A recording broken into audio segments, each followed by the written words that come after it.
चुका है, विरोध जारी है, लोग आपत्ति लगा रहे हैं कि अनियमितताओं को लेकर, कैसे देखते हैं इस बार बहुत लोगों के माध्यम से ये सुनने में आया है, पता चला है कि जिस तैयारी के साथ कुंभ होना चाहिए था उस तरह की व्यवस्थाएं और तैयारियां नहीं हो पाई हैं। और मैं समझती हूँ बड़े खेद की बात है, क्योंकि उत्तर प्रदेश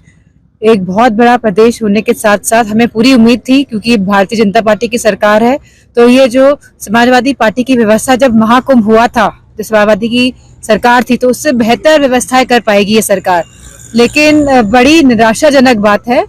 कि कुंभ मेले की तैयारी उस ढंग से नहीं हो पाई। अच्छा मैडम, महाकुंभ जो कह रहे हैं इसको तैयारी सरकार के साइड से अपने दावे किए जा रहे हैं, बहुत अच्छी तैयारी चल रही है, वहीं जो पोस्टर लग रहे हैं वो विवादित हैं, जैसे कटोगे बटोगे, जैसे इलेक्शन था फिर से हुआ, वहाँ पे हिंदू को एक करने की बात कर रही, धार्मिक कार्यक्रम में इस तरह के पोस्टर को किस तरह से देखते हैं? मैं समझती हूँ कि भारतीय जनता पार्टी का खाली एक एजेंडा है कि वो किस तरह धर्म के नाम पर वोट बटोरे। उन्हें कोई परवाह नहीं है कि आज उत्तर प्रदेश में क्या हालात हैं, क्या हमारे युवाओं के पास रोजगार है, क्या हमारी बेटियों की सुरक्षा सुनिश्चित कर पा रहे हैं ये सरकार, या किस तरह हमारा किसान आज दर दर भटक रहा है, नौजवान भटक रहे हैं। तो मैं समझती हूँ कि अब हमको समझ लेना चाहिए कि ये सरकार जनता के लिए कुछ नहीं करने वाली है और इसी तरह के हथकंडे अपनाते हुए ये वोट बटोरने का कार्य करेगी। सपा सुप्रीमो ने एक ट्वीट किया है कि महाकुंभ में 21 पुल होने चाहिए थे, 9 पुल पाटून पुल 9 बनाए हैं और बाकी 9 तो 11 हो गए हैं। क्योंकि राष्ट्रीय अखिलेश यादव जी मुख्यमंत्री जी थे जब महाकुंभ हुआ था, और जो तैयारियां की गई थी उस समय और जिस पद पे वो थे, तो वो पूरी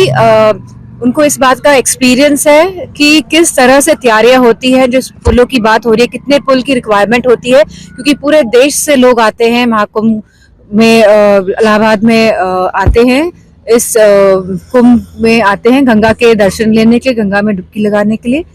तो जिस तरह की तैयारियां का अनुभव, जिस तरह की तैयारियां होनी चाहिए थी और जिस तरह का अनुभव राष्ट्रीय अध्यक्ष जी अखिलेश जी के पास है, तो मैं समझती हूँ वो अच्छी तरह से समझ रहे हैं कि इस बार की जो तैयारियां हैं वो सही ढंग से नहीं हो पाई। एक आखिरी सवाल मैडम, पार्लियामेंट में जिस तरह का अभी देखने को मिला, हंगामा हुआ, वहाँ धक्का मुक्की वाली राजनीति हुई, FIR दर्ज हुई राहुल गांधी पे, आप पार्लियामेंट सदस्य हैं, आप क्या लग रहा है उस तरह की राजनीति को किस तरह से देखती हैं? मैं समझती हूँ सबसे पहली बात तो अगर कोई बात हुई थी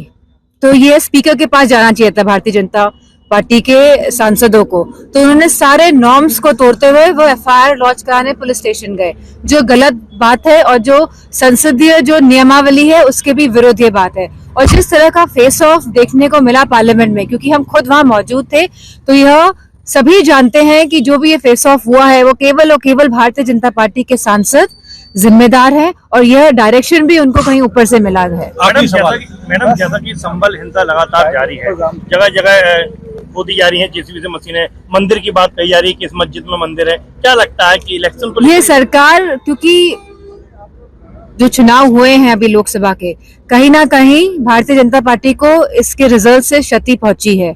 और ये सरकार समझ गई है, भारतीय जनता पार्टी के लोग समझ गए हैं कि अब वोट बटोरने की राजनीति